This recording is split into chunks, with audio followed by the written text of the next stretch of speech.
Obviamente era alguien que estaba en una academia militar. Juan Carlos estaba familiarizado con las armas, pero los accidentes ocurren.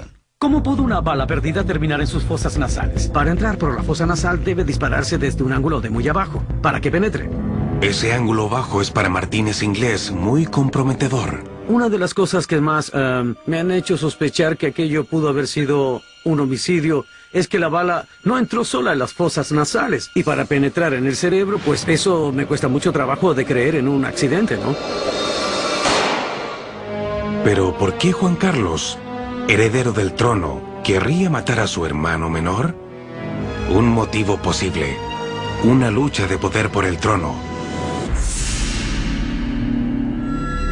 Don Juan sabía que su hijo y Franco eran muy cercanos, que Franco formaba al joven a su imagen. La relación entre Franco y Juan Carlos era íntima. Juan Carlos era su segundo, el que le obedecía en todo y que le visitaba con frecuencia en palacio. Según Martínez Inglés, Don Juan estaba por jugar la última carta que le restaba. Temía que Franco fuera a entregar la corona a Juan Carlos y no a él. Deseaba que eligiera a su hijo menor, Alfonsito, y no a Juan Carlos como monarca sucesor. Estaba pensando seriamente en desheredar a Juan Carlos y en nombrar a Alfonso su heredero. Franco hizo ocultar micrófonos en casa de Don Juan para saber lo que éste proyectaba. Franco grababa todo lo que hablaba Don Juan. Franco hacía grabar todo. No es de extrañar que a Juan Carlos le llegara la noticia, ¿no? Martínez Inglés afirma que Juan Carlos, leal a Franco, valió a su hermano menor para asegurar su posesión del trono. Pienso que esa hipótesis prueba que su muerte fue una cosa premeditada. Dice Martínez Inglés que la evidencia más clara es la impresionante recriminación a Juan Carlos después del baleo. Júrame que no hiciste esto a propósito. Un padre que conoce a sus dos hijos y hace esa pregunta después de lo ocurrido, básicamente está admitiendo que su hijo es capaz de matar a su hermano. De una manera premeditada, ¿no? Pese a todas las dudas, Juan Carlos nunca es cuestionado por la muerte de su hermano.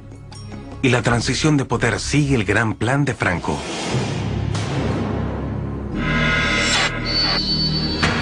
...1969, Madrid, España. Después de 38 años como dictador, Franco finalmente proclama que el príncipe Juan Carlos, y no su padre, le sucederá en la regencia de España tras su muerte. España está en la singular situación de tener un rey designado al trono por un dictador. Es un caso extraordinario.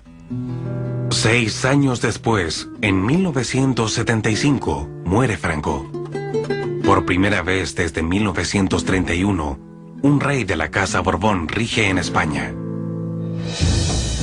Con la ascensión de Juan Carlos al trono, los negros días de la muerte de su hermano Alfonso quedan muy en el pasado. Hasta 2008, cuando un atisbo de renovado interés en el caso de Estoril se traduce en una solicitud de investigación judicial. La misteriosa muerte del príncipe Alfonso ¿llevará finalmente la inquisitoria real que merece? Por 52 años, la muerte del príncipe Alfonso de Borbón ha estado sumida en el misterio. Con el tiempo, unos pocos han preguntado por qué nunca se hizo una investigación oficial. Muchos creen que querían proteger a su hermano, el rey Juan Carlos.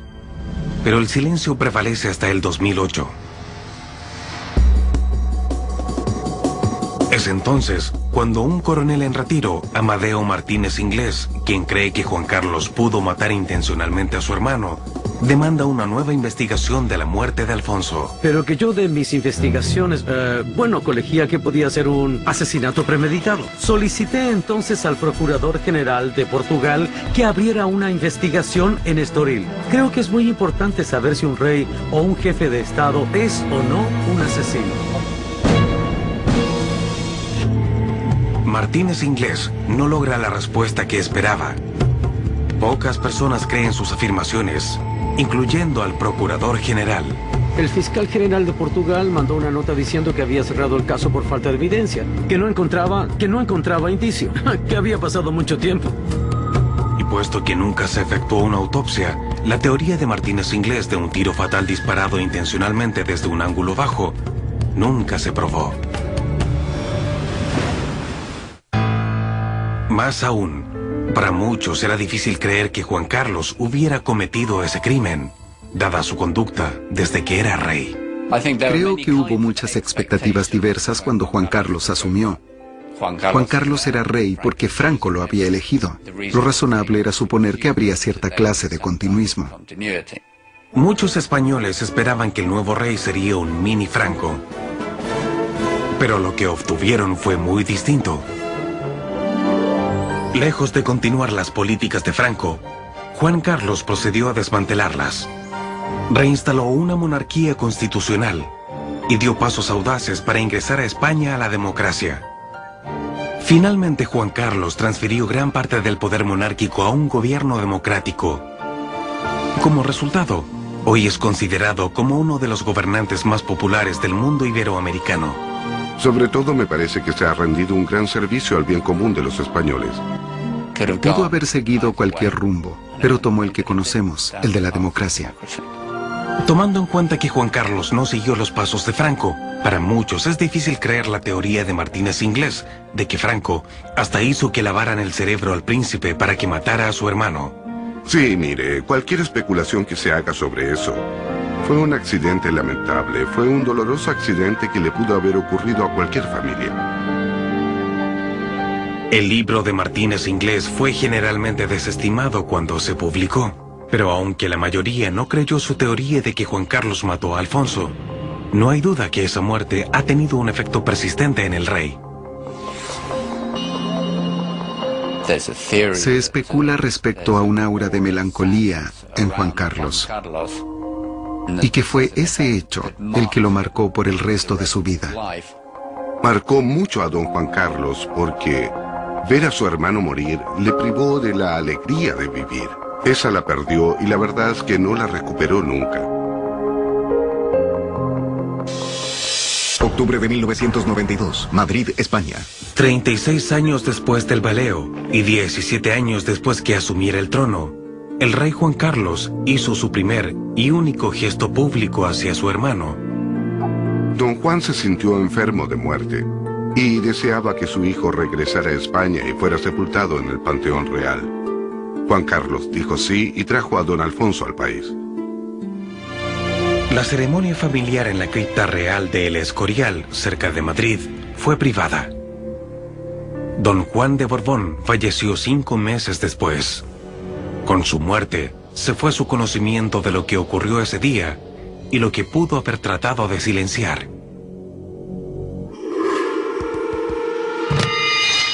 Es improbable que alguna vez sepamos qué rol, si lo hubo, cumplió Juan Carlos en el hecho que costó la vida a su hermano de 14 años.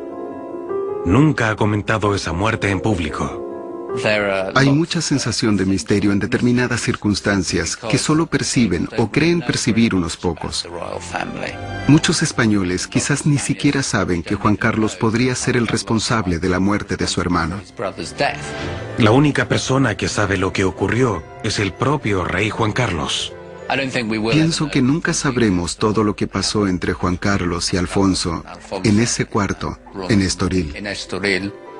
Eso es algo que Juan Carlos se llevará a la tumba con él. Su silencio asegura que una muerte en la realeza ha de quedar envuelta en misterio.